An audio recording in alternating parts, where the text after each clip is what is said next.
Hello everyone, my name is Zardecil, and today we're going to talk about two things.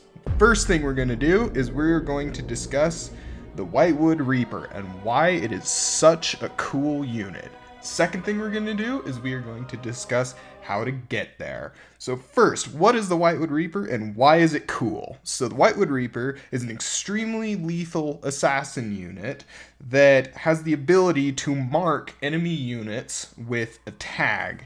And when the enemy units are marked with that tag, the Whitewood Reaper turns invisible, and the unit that got hit with it takes an extra 100% damage. That's double damage, which is an incredible amount. And so, the second thing that happens is the Whitewood Reaper turns completely invisible. Your opponent cannot see it whatsoever. There's no shimmer, there's no indication that it's there other than your units are getting whacked to death in seconds. And so, next thing to talk about is, alright, well, how do we get there? How do we get to building these? And then what do we do with them? So first thing to note is that Whitewood Reapers take a lot of ether. So what do? We build an expansion, so because expansions will give us ether when we build the ether extractor there, and we get 2 ether extractors. And then they also require us to tech up a little bit, so we will get a Altar of the Worthy next. And so you can see us doing that right here. We're also scouting to make sure that we're not going to die to anything. We see that they are building 2 ethers as well.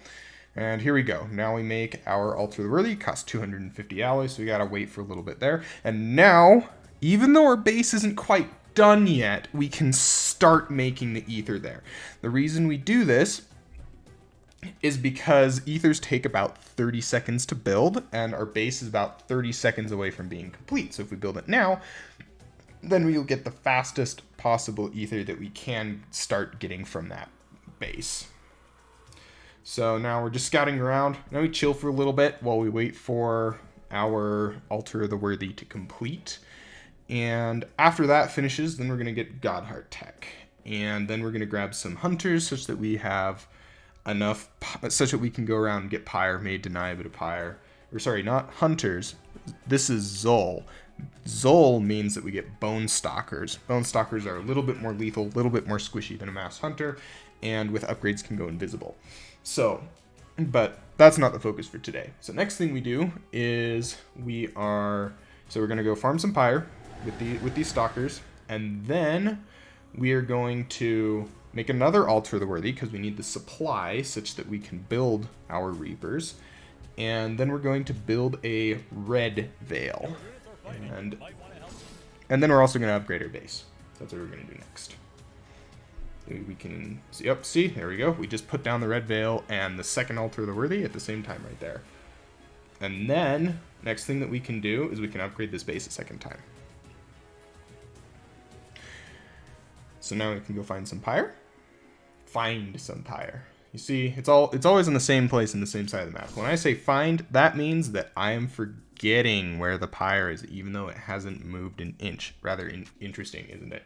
So now, as soon as our Altar of the Worthy is done, we can start to build Whitewood Reapers here. So then, what's the goal going to be here with these Reapers? Well, obviously, they kill things really, really fast. And therefore, if we can connect them to, say, an enemy worker line or an enemy bastion, the gray building right there that gives money, if we can connect it to an enemy base, that means the base is going to evaporate really quickly. And that's what we want to see. So we are in the middle of building the Reapers here, and then we're going to try and set ourselves up. Okay, we can also get a third base because we're going to be attacking our opponent, which means that we can expand behind it. So that way we have a bit of a macro game here, and we're not just all in on trying to kill our opponent only with the Whitewood Reaper.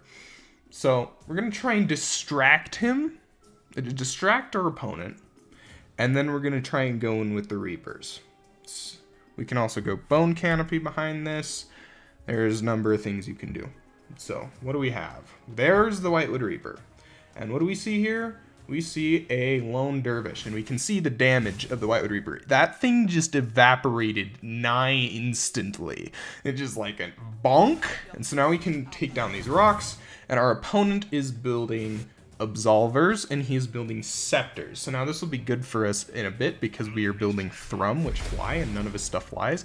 And he seems to be moving out on the map. So therefore, he is already distracting himself conveniently. So therefore, we can run into the main with these Whitewood Reapers, and you can see just how much damage they do. One shot, oh, there goes the workers. There goes all the workers, all gone. And then we can go for the Bastion immediately after. And this is absolutely silly.